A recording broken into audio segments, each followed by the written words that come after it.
Hi, good morning.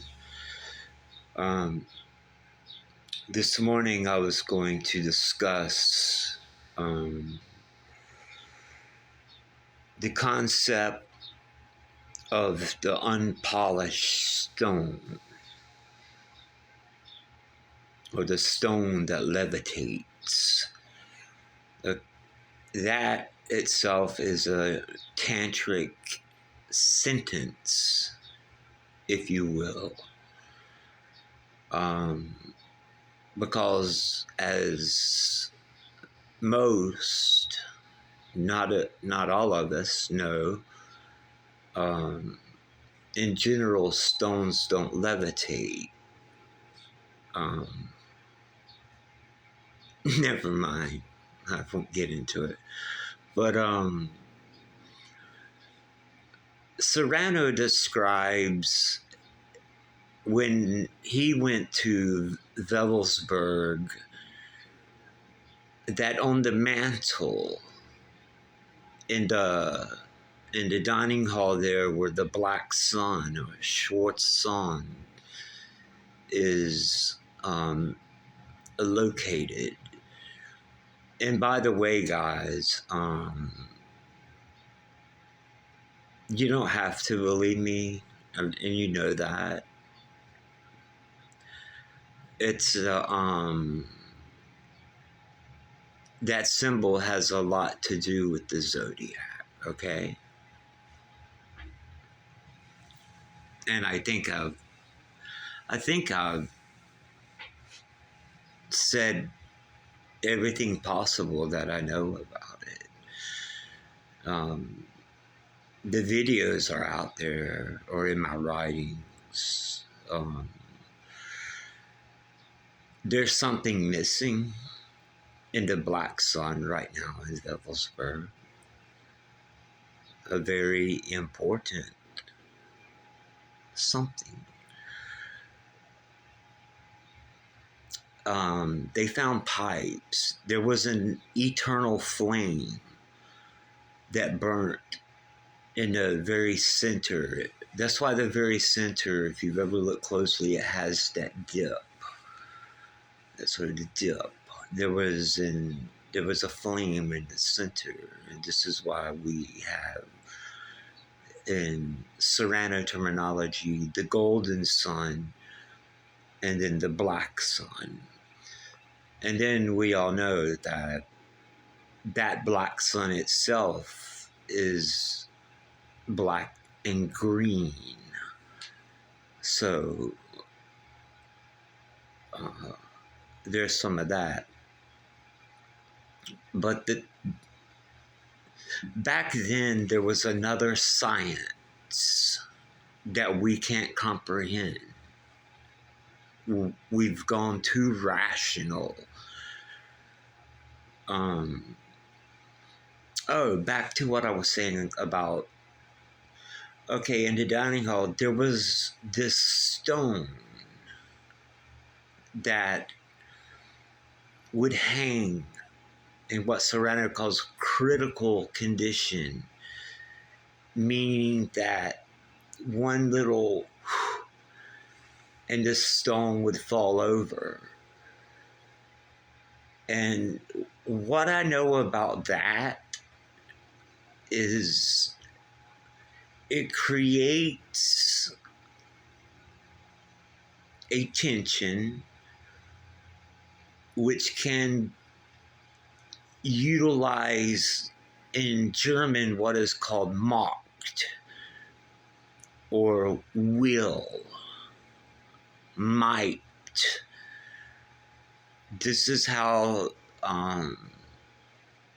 the Druids, if you ever read Caesar's account on the Druids, they levitated stones. And this is how they did it. But like I said, I know that sounds silly. I'm aware of that. But once again, there was another type of science that's very different from the science we have today. It was a spiritual science. The science we have today is based on complete and total rationalization. If you can't produce evidence, then they don't want to even hear about it. Well, I would say just about everything spiritual doesn't have any physical evidence. This is why science, and it finally is, I'll give it some credit. Science and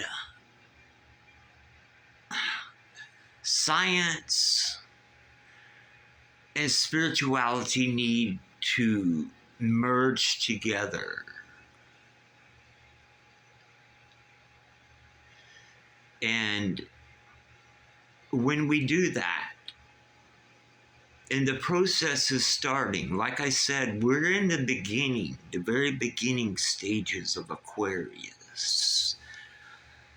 That star, that sun, is about to rise.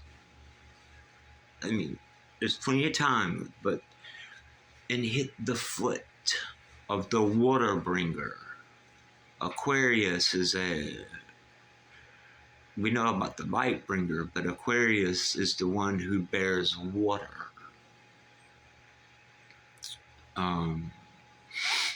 It's interesting because Pisces, the fish, right?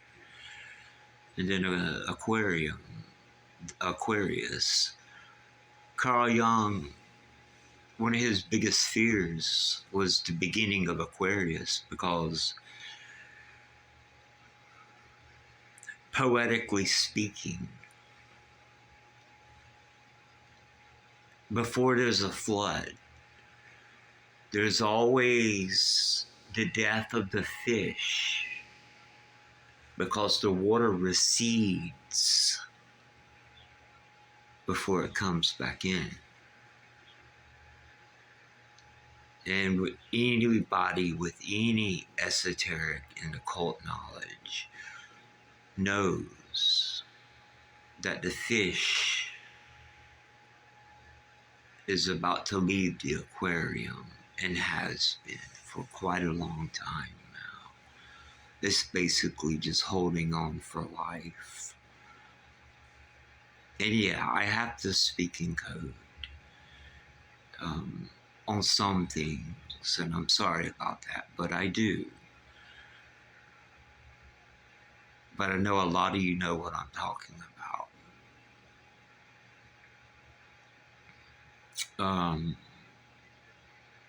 It's a zodiacal dispensation. It's time to give a new mask, new skin to the dying and resurrecting deity. But yeah, I wanted to just kind of talk about or share with you how tension, even in tantric, like when you don't make physical contact with the beloved, because she's the divine feminine, and she has to be treated divine. And that's all there is to it. You will never reach nous and all that until you treat the divine feminine divine. All right. Thank you for listening.